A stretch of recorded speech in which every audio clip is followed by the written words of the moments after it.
रासायनिक अभिक्रियांचे प्रकार. अभिक्रियेतील अभिकारके व उत्पादिते यांचे स्वरूप व संख्या यानुसार अभिक्रियांचे पुढील 4 प्रकार पडतात. म्हणजे अभिक्रियाकारके व उत्पादिते ही जी आहेत त्यांचं स्वरूप आणि त्यांची संख्या यावरनं 4 प्रकारे आपल्याला रासायनिक अभिक्रियांचं वर्गीकरण करता येतं. त्याच्यातलं पहिलं आहे संयोग अभिक्रिया. तर संयोग या शब्दामध्येच आपल्याला लक्षात येतं की 2 गोष्टींचं एकत्र येण्याला आपण संयोग असं म्हणतो. मग संयोग अभिक्रिया, इथं एक आपल्याला कृती सांगितलेली आहे. ती जर आपण केली तर आपल्याला असं लक्षात येतं की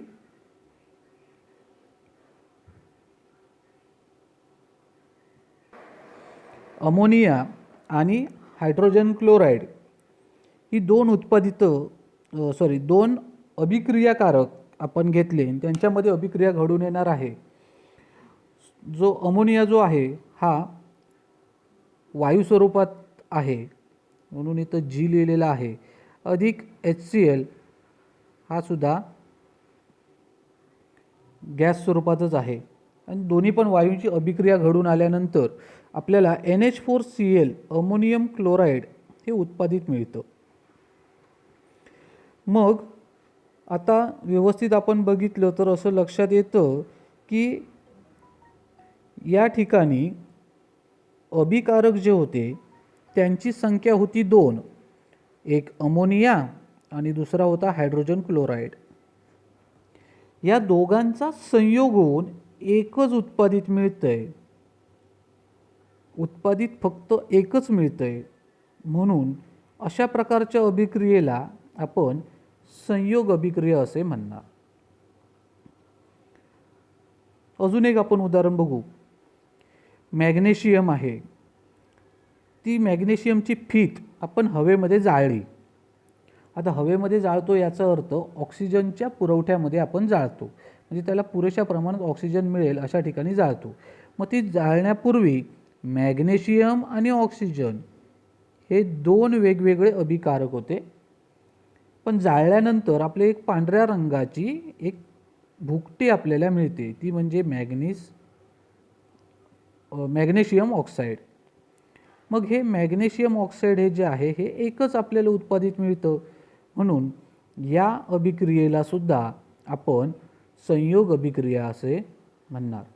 मग याच्यावरनं आपण असं म्हणू शकतो की जेव्हा एखाद्या अभिक्रियेत 2 किंवा अधिक अभिक्रियाकारकांचा रासायनिक संयोग होऊन एक आणि एकच उत्पादित तयार होते तेव्हा त्या अभिक्रियेला संयोग अभिक्रिया असे म्हणतात. जेव्हा एखाद्या अभिक्रियेमध्ये 2 किंवा अधिक अभिक्रियाकारकांचा रासायनिक संयोग होऊन एकच उत्पादित मिळते तेव्हा त्या अभिक्रियेला संयोग अभिक्रिया असे म्हणतात. त्यानंतर दुसरा प्रकार आहे अपघटन अभिक्रिया. आता अपघटन या शब्दाचा सुद्धा अर्थ असा होतो की एक वस्तू असते त्याच्यातनं वेगवेगळे घटक आपण वेगळे केले तर त्याला अपघटन झालं असं म्हणतो. म्हणजे एखादी अपघटन होणे म्हणजे थोडक्यात आपण रोजच्या ह्याच्यातलं उदाहरण घेतलं तर समजा एखाद्या ठिकाणी आपण एक सेंद्रिय पदार्थ टाकला आहे तर त्याचं विघटन होतं, तसंच इथं अपघटन.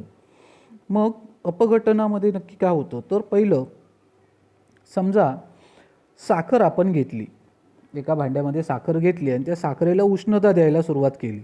मग उष्णता दिल्यानंतर तुम्ही एक वेळ अशी येते की ती साखर पूर्णपणे वितळलेली असते, तरीसुद्धा आपण त्या साखरेला जर बाजूला घेतलं नाही, उष्णता त्याची जर कमी केली नाही, तर एक वेळ असा होतो की पूर्णपणे एक असा काळपट रंग आपल्याला त्या साखरेला आलेला दिसतो आणि त्याच्यामध्ये पाण्यासारखा भाग असतो.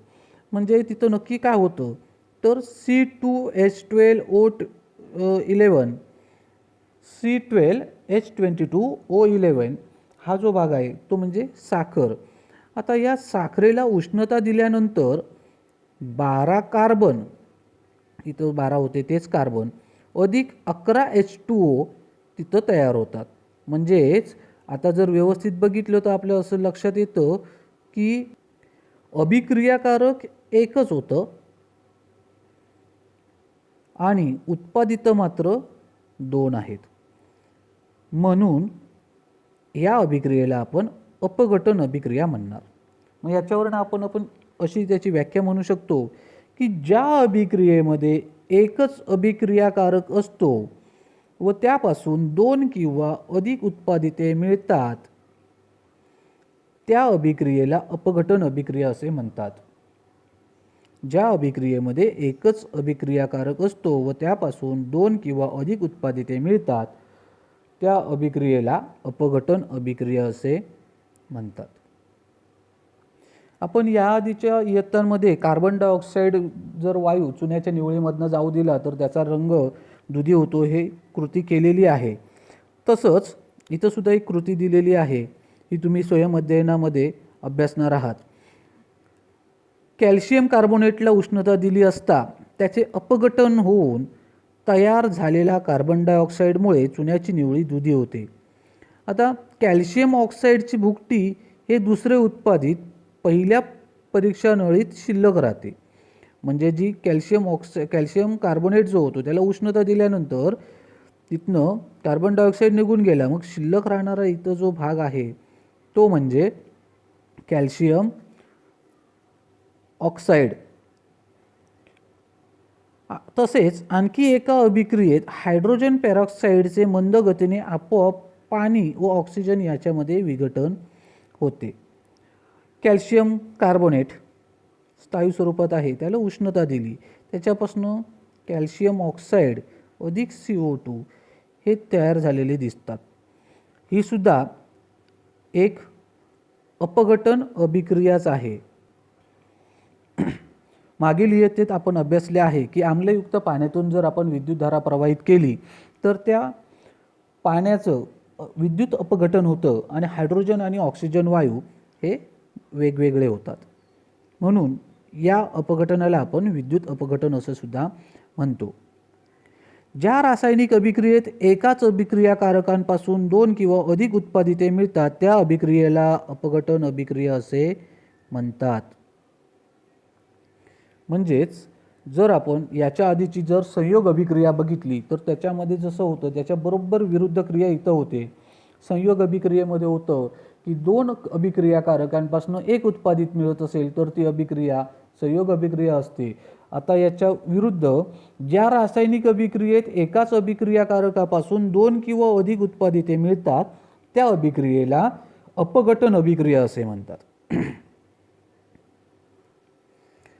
त्यानंतरचा तिसरा प्रकार आहे विस्थापन अभिक्रिया. या पाठाच्या सुरुवातीलाच आपण पाहिले आहे की कॉपर सल्फेटच्या निळ्या द्रावणात जस्ताची पूड घातल्यावर झिंक सल्फेटचे रंगहीन द्रावण तयार होऊन उष्णता बाहेर पडते. या अभिक्रियेचे रासायनिक समीकरण आपण 3 याच्या आधी अभ्यासलेला आहे. त्यावरून असं समजतं की कॉपर सल्फेटमधील जो कॉपर आहे त्या कॉपर आयनांची जागा झिंक म्हणजे जस्त अणूंपासून तयार झालेल्या झिंक आयन किंवा जस्ताचे आयन जे आहेत ते घेतात आणि कॉपर आयनांपासून तयार झालेल्या Cu अणू बाहेर पडतात. म्हणजेच झिंकमुळे कॉपर सल्फेटमधील कॉपरचे विस्थापन होते. जेव्हा एका संयुगातील कमी अभिक्रियाशील मूलद्रव्याची जागा दुसरे जास्त अभिक्रियाशील मूलद्रव्य स्वतः आयन बनवून घेते त्या रासायनिक अभिक्रियेला विस्थापन अभिक्रिया असे म्हणतात. आता कमी व जास्त अभिक्रियाशील मूलद्रव्यांविषयी माहिती आपण धातुविज्ञान या पाठात घेणार आहोत. जस्ताप्रमाणे लोह व शिसे ही मूलद्रव्ये सुद्धा तांब्याला त्याच्या संयुगातून विस्थापित करतात. मग याच्या आधी आपण ती अभिक्रिया बघितलेली आहे, त्याच्यामुळे ती पुन्हा एकदा आपण बघूया. कॉपर सल्फेट अधिक झिंक यांच्यामध्ये अभिक्रिया होऊन आपल्याला झिंक सल्फेट अधिक कॉपर हे दोन गोष्टी मिळतात. म्हणजे इथं असलेला जो कॉपर आहे या कॉपरला या झिंकने विस्थापित केलेला आहे आणि झिंकने कॉपरची जागा घेतली आणि कॉपरला त्याच्यातनं बाहेर काढलं. ते आपण इथं बघू शकतो. हा कॉपर इथं बाजूला आलेला आहे. मग अशीच अभिक्रिया आता इथं जर बघितलं तर झिंक जो आहे जो आहे हा कॉपरपेक्षा जास्त अभिक्रियाशील आहे. त्याच्यामुळे त्याने जास्त क्रियाशील मूलद्रव्याने कमी क्रियाशील मूलद्रव्याची जागा घेतली आणि त्याला कमी क्रियाशील असलेल्या मूलद्रव्याला बाहेर काढलं. म्हणून अशा प्रकारच्या अभिक्रियेला आपण विस्थापन अभिक्रिया म्हणतो. मग याची व्याख्या आपण अशी करू शकतो की जेव्हा एका संयुगातील कमी अभिक्रियाशील मूलद्रव्याच्या आयनांची जागा दुसरे जास्त अभिक्रियाशील मूलद्रव्य स्वतः आयन बनवून घेतं, तेव्हा त्या रासायनिक अभिक्रियेला विस्थापन अभिक्रिया असे म्हणतात. प्रकार क्रमांक 4 दुहेरी विस्थापन अभिक्रिया. आता याच्या आधी जे आपण बघितलं त्याच्यामध्ये एकदाच विस्थापन होत होतं म्हणून त्याला आपण फक्त विस्थापन अभिक्रिया म्हटलेली. आता इथं आहे दुहेरी विस्थापन अभिक्रिया. अभिकारकांमधील सिल्वर व सोडियम आयनांची अदलाबदल होऊन सिल्वर क्लोराईडचा पांढरा अवक्षेप तयार होतो. हे आपण रासायनिक समीकरण 9 मध्ये पाहिलेलं आहे. म्हणजे याच्या आधी आपण अभ्यासलेलं आहे. ज्या रासायनिक अभिक्रियांमध्ये अभिक्रियाकारकांमधील आयनांची अदलाबदल होऊन अवक्षेप तयार होतो अशा अभिक्रियांना दुहेरी विस्थापन अभिक्रिया असे म्हणतात. म्हणजेच ज्या अभिक्रियांमध्ये अभिकारकांमधील आयनांची अदलाबदल होते आणि अवक्षेप तयार होतो अशा अभिक्रियांना आपण दुहेरी विस्थापन अभिक्रिया असे म्हणतो. आता बेरियम सल्फेटच्या द्रावणात तुम्ही पोटॅशियम क्रोमेट घातले व ती कृती केलेली होती. त्याच्यामध्ये जर बघितलं तर सुद्धा आपल्याला पोटॅशियम सल्फेट अधिक बेरियम क्रोमेट हे आपल्याला तयार झालेलं दिसतं. ही झाला चौथा प्रकार दुहेरी विस्थापन अभिक्रिया. त्यानंतर आहे उष्माग्राही आणि उष्मादायी प्रक्रिया व अभिक्रिया. विविध प्रक्रिया व अभिक्रियांमध्ये उष्णतेचे आदान प्रदान होते. त्यावरून प्रक्रिया व अभिक्रिया यांचे दोन प्रकार पडतात. ते म्हणजे उष्माग्राही व उष्मादायी. प्रथम उष्माग्राही व उष्मादायी अभिक्रिया पाहू आपण. पहिलं बर्फ वितळणे, दुसरं आहे पोटॅशियम नायट्रेट पाण्यात विरघळणे. हे जे आहेत हे दोन्ही पण भौतिक बदल घडून येताना बाहेरील उष्णता वापरली जाते. त्यामुळे ह्या उष्माग्राही प्रक्रिया आहेत. या उलट पाण्यापासून बर्फ तयार होणे, सोडियम हायड्रॉक्साईड पाण्यात विरघळणे हे भौतिक बदल घडून येताना उष्णता बाहेर फेकली जाते. त्यामुळे ह्या उष्मादायी प्रक्रिया आहेत. कारण या क्रिया होतेवेळी याच्यातनं उष्णता बाहेर टाकली जाते आणि या दोन क्रिया होतेवेळी उष्णता आतमध्ये स्वीकारली जाते. सहज सल्फ्युरिक आम्लाचे पाण्याचे विलगीकरण करण्याच्या प्रक्रियेत खूप मोठ्या प्रमाणावर उष्णता बाहेर फेकली जाते. त्यामुळे सहज सल्फ्युरिक आम्लात पाणी ओतले असता पाण्याचे तात्काळ बाष्पीभवन होऊन अपघात संभवतो आणि हे टाळण्यासाठी आवश्यक तितके पाणी काचपात्रात घेऊन त्यात थोडे थोडे सल्फ्युरिक ॲसिड ओतून ढवळतात. म्हणजे एका क्षणी थोडीच उष्णता बाहेर टाकली जाते. उष्माग्राही व उष्मादायी प्रक्रिया करणे. उष्मादायी म्हणजे काय तर थोडक्यात एखादी प्रक्रिया होतेवेळी जर बाहेरनं उष्णता शोषली जात असेल तर त्या प्रक्रियेला उष्माग्राही प्रक्रिया असे म्हणतात. आणि याच्या उलट जेव्हा एखादी प्रक्रिया घडून येतेवेळी जर बाहेरची उष्णता जर बाहेर टाकली जात असेल, त्या प्रक्रियेमध्ये किंवा त्या अभिक्रियेमध्ये असलेली उष्णता बाहेर टाकली जात असेल तर त्याच्या आजूबाजूचं तापमान वाढतं आणि या प्रकारच्या अभिक्रियेला आपण उष्मादायी अभिक्रिया किंवा उष्मादायी प्रक्रिया असे आपण म्हणणार. उष्माग्राही व उष्मादायी अभिक्रिया याच्या आधी बघितल्या या प्रक्रिया होत्या. रासायनिक अभिक्रियांमध्ये सुद्धा उष्णतेची देवाणघेवाण होते. त्यानुसार काही रासायनिक अभिक्रिया उष्मादायी असतात तर काही उष्माग्राही असतात. आता उष्मादायी रासायनिक अभिक्रियांमध्ये रासायनिक अभिक्रियाकारके जी असतात त्यांचे रूपांतर उत्पादितांमध्ये होताना उष्णता बाहेर टाकली जाते. उष्मादायीमध्ये जी उष्मादायी रासायनिक अभिक्रियेमध्ये जर बघितलं तर अभिकारक जी असतात त्यांचं रूपांतर उत्पादितांमध्ये होताना त्यांच्यामध्ये असलेली उष्णता बाहेर टाकली जाते. तर उष्माग्राही अभिक्रियांमध्ये अभिकारकांचे रूपांतर उत्पादितांमध्ये होताना परिसरातून सतत उष्णता शोषली जाते किंवा बाहेरून उष्णता सतत द्यावी लागते. अशा अभिक्रियांना आपण उष्माग्राही अभिक्रिया असे म्हणतो. आता ही उदाहरणं आपण बघूया. उष्माग्राही अभिक्रिया, कॅल्शियम कार्बोनेट याला उष्णता दिली, त्याच्यापासून कॅल्शियम ऑक्साईड अधिक कार्बन डायऑक्साईड ही 2 उत्पादितं झाली. इथं उष्णता आपण दिलेली होती म्हणून याला उष्माग्राही अभिक्रिया म्हटलेलं आहे. आता कॅल्शियम ऑक्साईड जे आहे याचं अभिक्रिया पाण्याबरोबर केली असता कॅल्शियम हायड्रॉक्साईड तयार झालं आणि त्याच्यातनं उष्णता बाहेर टाकली गेली. त्याच्यामुळे याला उष्मादायी अभिक्रिया असं म्हणतात. रासायनिक अभिक्रियेचा दर. आता रासायनिक अभिक्रियेचा दर कोणकोणत्या घटकांवर अवलंबून असतो ते आपल्याला अभ्यासायचं आहे. त्याच्यासाठी आपल्याला काही गोष्टींचा विचार करावा लागेल. पहिलं, स्वयंपाकाचा गॅस पेटवताच तो लगेच जळू लागतो, लगेच पेटतो. त्यानंतर लोखंडी वस्तू गंजते पण ती सावकाशपणे. खडकांचे अपक्षीणन होऊन माती तयार होते, खूप सावकाश होणारी प्रक्रिया आहे. ग्लुकोजच्या द्रावणात योग्य परिस्थितीत इष्ट मिसळल्यावर अल्कोहोल तयार होते, ही सुद्धा आंबवण्याची प्रक्रिया आहे.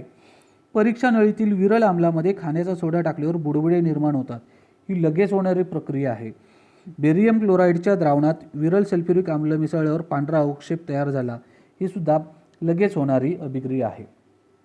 आता या उदाहरणांवरून आपल्या असं लक्षात येतं की काही अभिक्रिया थोड्या वेळात पूर्ण होतात म्हणजे जलद गतीने घडतात, तर काहींना पूर्ण होण्यास खूप वेळ लागतो म्हणजेच त्या मंद गतीने घडत असणार.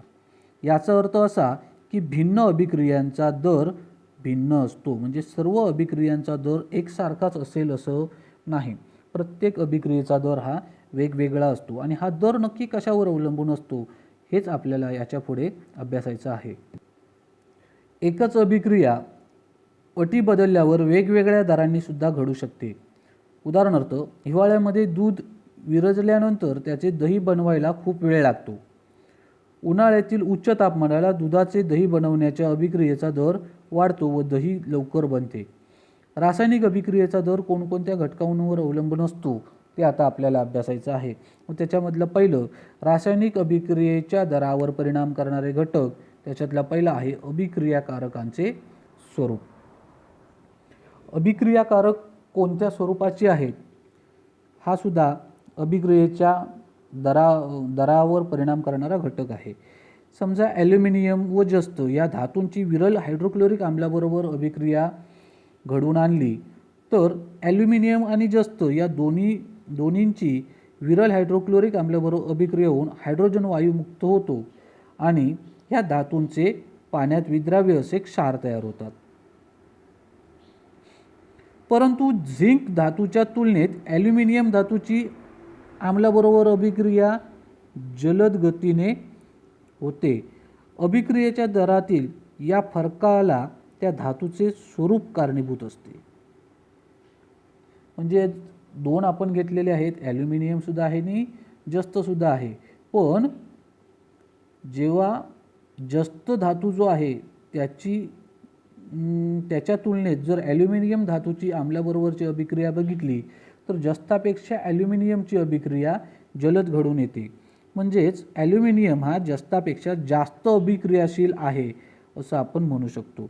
म्हणून हायड्रोक्लोरिक आम्लाबरोबर ॲल्युमिनियमच्या अभिक्रियेचा दर हा झिंक बरोबरील अभिक्रियेच्या दरापेक्षा जास्त असणार आहे. अभिक्रियाकारकांचे स्वरूप किंवा अभिक्रियाशीलता रासायनिक अभिक्रियेच्या दरावर परिणाम करते. म्हणजेच जर एखादा मूलद्रव्य जे आहे ते किती क्रियाशील आहे, जर जास्त क्रियाशील असेल तर त्याची अभिक्रिया जलद गतीने घडून येते. जर सौम्य क्रियाशील असेल तर मात्र त्याची अभिक्रिया घडून यायला खूप वेळ लागतो. हा झाला अभिक्रियाकारकांचं स्वरूप म्हणजे त्यांची क्रियाशीलता. त्यानंतर दुसरा भाग आहे अभिकारकांच्या कणांचा आकार. आता 2 परीक्षा नळ्यांमध्ये सारख्याच वजनाचे 6 बादी फरशीचे तुकडे व चुरा घ्या. दोन्हीमध्ये प्रत्येकी 10 ml विरल हायड्रोक्लोरिक आम्ल टाका आणि कार्बन डायऑक्साईड वायूचे बुडबुडे जलद गतीने तयार होतात की मंद गतीने याचे निरीक्षण करा. आता दोन्ही परीक्षा नळ्यांमध्ये एकच घटक घेतलेला आहे, 6 बादी फरशीचे तुकडे, आणि त्यांच्यामध्ये प्रत्येकी 10 ml विरल हायड्रोक्लोरिक आम्ल टाकलेलं आहे. पण एका परीक्षा नळीमध्ये 6 बादी तुकडीचे फरशीचे तुकडे आहेत आणि दुसऱ्या नळीमध्ये त्याची पावडर म्हणजे भुकटी केलेली आहे. मग या कृतीमध्ये जर आपण व्यवस्थितपणे निरीक्षण केलं तर ज्या परीक्षा नळीमध्ये 6 बादी फरशीचे तुकडे होते अशा परीक्षा नळीमधनं तयार होणारे कार्बन डायऑक्साईडचे बुडबुडे जे होते त्यांचा दर कमी होता. मात्र ज्या परीक्षा नळीमध्ये 6 बादी फरशीचे पावडर जी भुकटी करून जी टाकलेली होती त्या भुकटीचा जो कार्बन डायऑक्साईड बनवण्याचा दर होता तो जास्त होता. म्हणजे आपण असं म्हणू शकतो, जर एखादं अभिक्रियाकारक त्यांचा कणांचा आकार मोठा असेल तर अभिक्रियेचा वेग मंदावतो आणि जर अभिक्रियाकारकांच्या कणांचा आकार लहान असेल तर अभिक्रियेचा वेग वाढतो. त्यानंतर आहे अभिक्रियाकारकांची संहती. अभिक्रियाकारकांची संहती विरल व सहत हायड्रोक्लोरिक आम्लाची कॅल्शियम कार्बोनेटच्या भुकटीवर होणारी अभिक्रिया विचारात घेऊ आपण. जर विरल व सहत हायड्रोक्लोरिक आम्लाची कॅल्शियम कार्बोनेट म्हणजे दोन्ही ठिकाणी अभिक्रियाकारक तेच, फक्त जे आम्ल आहे त्याची अभिक्रिया जी आहे संहती जी आहे, एकामध्ये विरल आहे आणि दुसऱ्यामध्ये संहती जास्त आहे. मग विरल आम्लाबरोबर कॅल्शियम कार्बोनेटची जी अभिक्रिया आहे ती अतिशय मंदपणे होते आणि कॅल्शियम कार्बोनेट हळूहळू नाहीसा होत जातो आणि त्याच्यातनं CO2 वायू बाहेर पडतो. पण या उलट सहत आम्लाबरोबरची अभिक्रिया जर बघितली तर ती जलद गतीने घडून येते आणि CaCO3 लवकर नाहीसा होतो. म्हणजेच सहत आम्लाबरोबरची अभिक्रिया विरल आम्लापेक्षा जलद होते. म्हणजेच अभिक्रियेचा दर हा अभिकारकांच्या संहतीप्रमाणे सुद्धा बदलतो. त्यानंतर अभिक्रियेचे तापमान. अपघटन अभिक्रियेचा अभ्यास करताना चुनखडीच्या अपघटनाची आपण कृती अभ्यासलेली आहे. या कृतीमध्ये बर्नरने उष्णता देण्यापूर्वी चुन्याची निवळी दुधी होत नाही, कारण तेव्हा रासायनिक अभिक्रियेचा दर 0 असतो. पण तापवल्यामुळे अभिक्रियेचा दर वाढून CO2 हे उत्पादित तयार होते आणि यावरून असं लक्षात येतं की अभिक्रियेचा दर हा तापमानावरती सुद्धा अवलंबून असतो. कारण तापमान वाढले की अभिक्रियेचा दर वाढतो, तापमान कमी केले की अभिक्रियेचा दर सुद्धा कमी होतो. त्यानंतरचा भाग आहे उत्प्रेरक. मगाशी आपण पाहिलेलं आहे की उत्प्रेरक म्हणजे काय, तर उत्प्रेरक हा असा घटक असतो जो प्रत्यक्ष अभिक्रियेमध्ये भाग घेत नाही, पण फक्त त्याच्या उपस्थितीमुळे रासायनिक अभिक्रियेचा दर वाढतो. म्हणजे रासायनिक अभिक्रिया जलद गतीने घडून येते. पोटॅशियम क्लोरेट तापवले असता त्याचे अपघटन मंद गतीनं होतं. त्याच्यामध्ये उत्प्रेरक न वापरता जर त्याला उष्णता दिली तर त्याचं अपघटन खूप सावकाशपणे घडून येतं. पण कणांचा आकार लहान करून व अभिक्रियेचे तापमान वाढून देखील वरील अभिक्रियेचा दर वाढत नाही. म्हणजे आपण मगाशी म्हटलं की कणांचा आकार लहान असेल तरीसुद्धा अभिक्रियेचा दर वाढतो किंवा त्याची तापमान जे आहे ते वाढवल्यावर सुद्धा अभिक्रियेचा दर वाढतो, पण तसं इथं घडत नाही. म्हणून मॅंगनीज डायऑक्साईड जो आहे MnO2 ह्या उत्प्रेरकाच्या उपस्थितीमध्ये पोटॅशियम क्लोराईड जे आहे त्याचं जलद गतीने अपघटन होऊन ऑक्सिजन वायू मुक्त होतो आणि या अभिक्रियेत मॅंगनीज डायऑक्साईडमध्ये कोणताही रासायनिक बदल होत नाही. म्हणून उत्प्रेरक जो आहे तो सुद्धा अभिक्रियेचा दर वाढवण्यासाठी महत्त्वाचा असतो. ज्या पदार्थाच्या केवळ उपस्थितीमुळे रासायनिक अभिक्रियेचा दर बदलतो परंतु त्याच्या पदार्थामध्ये कोणताही रासायनिक बदल होत नाही अशा पदार्थाला उत्प्रेरक असे म्हणतात. तसंच हायड्रोजन पेरॉक्साईडचं विघटन होऊन पाणी व ऑक्सिजन तयार होण्याची अभिक्रिया ही अभिक्रिया कक्ष तापमानाला खूपच मंद गतीने होत असते, पण तीच अभिक्रिया मॅंगनीज डायऑक्साईडची पावडर टाकल्यावर जलद गतीने घडून येते. याच्या आधी आपण बघितले अभिक्रियेवर परिणाम करणारे घटक, त्याच्या आधी आपण अभिक्रियांचे प्रकार बघितले. आता ऑक्सिडीकरण व क्षपन हे अजून वेगळ्या प्रकारची अभिक्रिया आहे. ही अभिक्रिया आपल्याला आता अभ्यासायची आहे. अनेक प्रकारचे पदार्थ ऑक्सिडीकरण व क्षपन या प्रकारच्या अभिक्रिया देतात. या अभिक्रियांचा आपल्याला अभ्यास करायचा आहे. त्याच्यापैकी इथं आपल्याला दिलेले आहे मॅग्नेशियम अधिक ऑक्सिजन, म्हणजे जी मॅग्नेशियमची पीत आपण हवेमध्ये जाळतो तेव्हा मॅग्नेशियम ऑक्साईड मिळतं, तेव्हा मोठ्या प्रमाणात तिथं उष्णता निर्माण होते. कार्बन अधिक ऑक्सिजन याच्यापासून कार्बन डायऑक्साईड तयार होतो. या अभिक्रियांपैकी 20 व 21 मध्ये एका अभिकारकाचा ऑक्सिजन बरोबर संयोग झालेला आहे, तर 22 व 23 या दोन अभिक्रियांमध्ये हायड्रोजन वायू त्याच्यातनं बाहेर पडून गेलेला आहे. ही सर्व उदाहरणे ऑक्सिडीकरण अभिक्रियेची आहेत. म्हणजेच ज्या रासायनिक अभिक्रियेत अभिक्रियाकारकाचा ऑक्सिजनशी संयोग होतो किंवा ज्या रासायनिक अभिक्रियेत अभिक्रियाकारकातून हायड्रोजन निघून जातो व उत्पादित मिळते अशा अभिक्रियेला ऑक्सिडीकरण अभिक्रिया असे म्हणतात.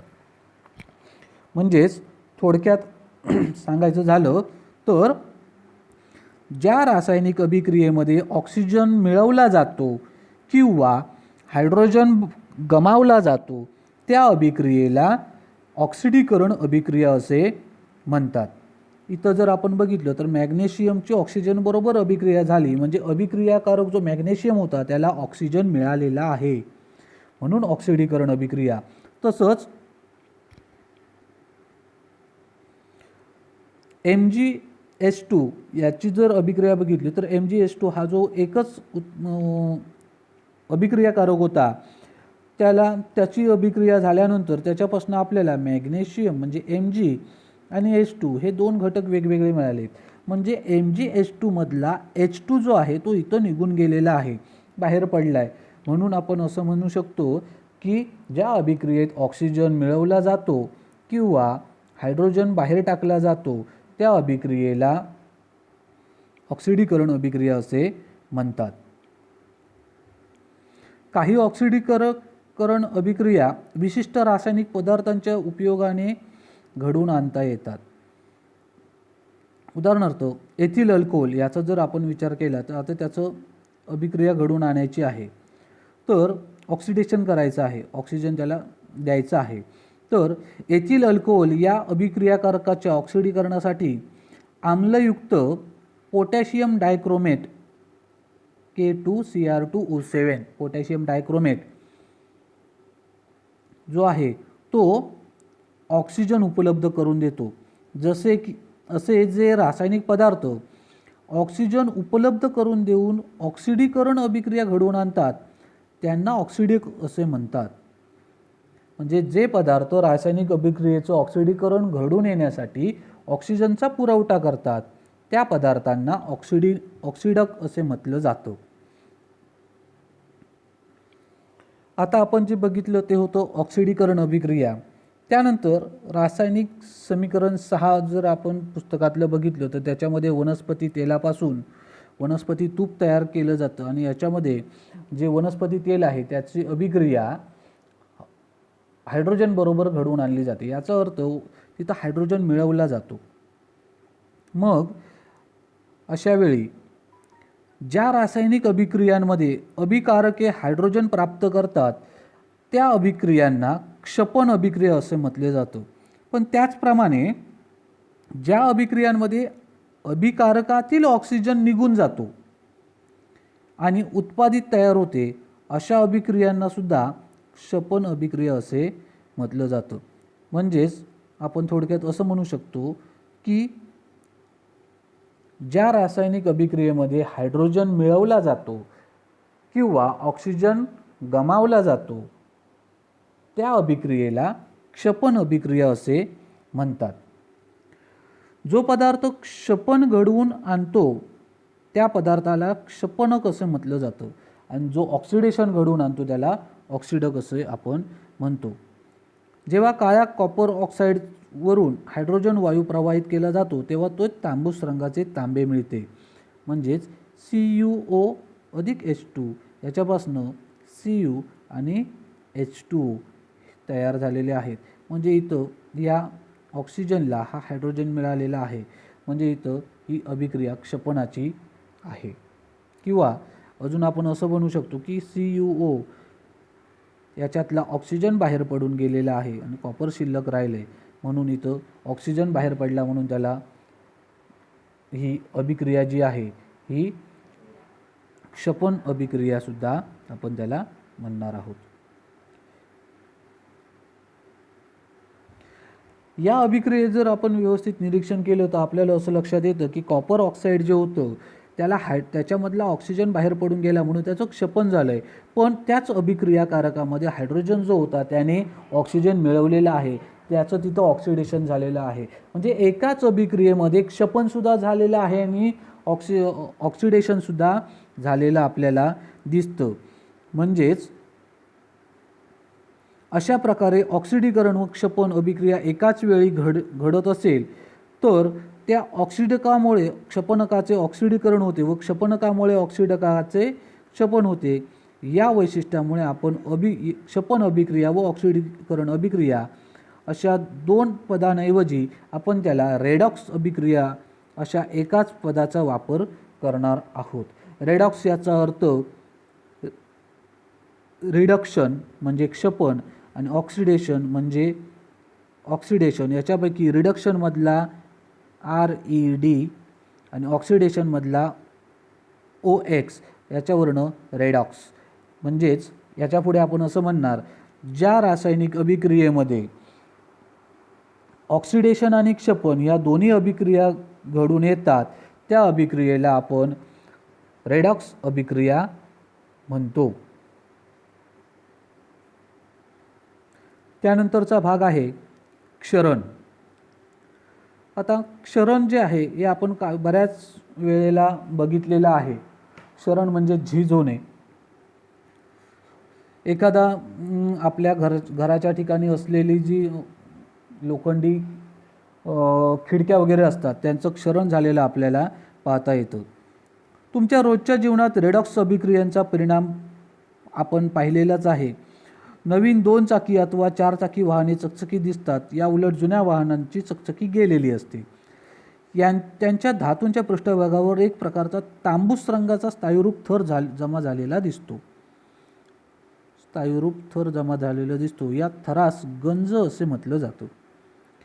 आता त्याचं रासायनिक सूत्र जर बघितलं तर Fe2O3H2O हे त्याचं गंजाचं सूत्र आहे. रचना सूत्र आहे किंवा आपण रासायनिक सूत्र म्हणू शकतो. गंज Fe2O3.H2O. आता लोखंडावरील गंज सरळपणे ऑक्सिजनची लोखंडाच्या पृष्ठभागाशी अभिक्रिया होऊन तयार होते. लोखंड गंजतं म्हणजे नक्की काय होतं तर हवेतील ऑक्सिजन बरोबर लोखंडाचा संयोग होऊन तिथं त्याची जी क्षरणाची जी क्रिया आहे ती घडून येते. आता हा गंज जो आहे हा विद्युत रासायनिक अभिक्रियेने तयार होतो आणि लोखंडाच्या पृष्ठभागावरील वेगवेगळे भाग धनाग्र व ऋणाग्र तयार होतात. आता धनाग्र म्हणजे काय म्हणजे तिथं काय होतं आणि ऋणाग्राजवळ काय होतं तर धनाग्र भागात फेरस म्हणजेच लोखंडाचे ऑक्सिडीकरण होऊन Fe2+ हे आयन तयार होतात. Fe2+, म्हणजे त्याच्यातले 2 इलेक्ट्रॉन बाहेर पडून जातात आणि धनप्रभारित आयन तयार झाले. आणि ऋणाग्र जो भाग आहे त्या ठिकाणी ऑक्सिजनचे क्षपण होऊन पाणी तयार होतं. म्हणजे काय होणार, तर ऑक्सिजन जो आहे अधिक 4 हायड्रोजन तो वापरतो आणि त्याचं 4 इलेक्ट्रॉन तो बाहेर टाकतो आणि त्याच्यापासून 2 H2O तयार होतात. जेव्हा 2 Fe2+ आयन म्हणजे लोखंडाचे 2 धनप्रभारित आयन जो असतो हा धनाग्रापासून स्थलांतरित होतात, तेव्हा त्यांची पाण्याची अभिक्रिया होते व पुढे ऑक्सिडीकरण होऊन Fe3+ आयन तयार होतात. आता Fe3+ आयनापासून अविद्राव्य तांबूस रंगाचे सजल ऑक्सिडक तयार होते आणि यालाच आपण गंज म्हणतो आणि ते पृष्ठभागावरती जमा होते. म्हणजे या प्रकारे गंज तयार होण्याची क्रिया इथं घडून येत असते. ही गंज होण्याची क्रिया आपल्याला इथं दाखवलेली आहे. Fe3+ ॲक्युएस आहे कारण जलीय द्रावण आहे, अधिक 4 H2O त्याच्यापासून आपल्याला मिळतं Fe2O3.H2O + 6 हायड्रोजन. म्हणजेच वातावरणातील विविध घटकांमुळे धातूंचे ऑक्सिडीकरण होते व पर्यायाने त्याची झीज होते, त्याला आपण क्षरण असे म्हणतो. वातावरणातील विविध घटकांमुळे धातूंचे ऑक्सिडीकरण होते व त्याची झीज होते. लोखंड गंजते व त्यावर तांबूस रंगाचा थर जमा होतो, हे लोखंडाचे क्षरण आहे आणि क्षरण ही एक अत्यंत गंभीर समस्या आहे. याचा अभ्यास आपण पुढील पाठांमध्ये करणार आहोत. त्यानंतरचा भाग आहे रॅन्सिडिटी म्हणजेच खवटपणा. जर एखादा आपण खाद्यपदार्थ, तेलकट खाद्यपदार्थ बरेच दिवस ठेवून दिला तर त्याला एक विशिष्ट प्रकारचा वास येतो. तो वास आला की आपण ते पदार्थ आपण खाऊ शकत नाही, मग त्यालाच आपण खवटपणा असे म्हणतो. जेव्हा जुने शिल्लक राहिलेले खाद्यतेल आपण खाद्यपदार्थ तयार करण्यासाठी वापरत असतो तेव्हा त्यास खवट वास येतो. जर अशा तेलात अन्न शिजवले तर त्या अन्नाची चवही बदलते. तेव्हा तेल किंवा तूप दीर्घकाळ तसेच ठेवले जाते, तेव्हा तळलेले पदार्थ जास्त काळ तसेच ठेवले जातात, तेव्हा हवेमुळे त्याचे ऑक्सिडीकरण होऊन त्याला खवटपणा प्राप्त होतो. ज्या पदार्थामध्ये तेल अथवा तुपाचा वापर करतात त्या खवटपणा टाळण्यासाठी प्रतिऑक्सिडकाचा म्हणजे अँटीऑक्सिडंटचा वापर करावा लागतो किंवा हवाबंद डब्यात अन्न ठेवल्याने सुद्धा अन्नाची ऑक्सिडीकरण क्रिया मंदावता येते.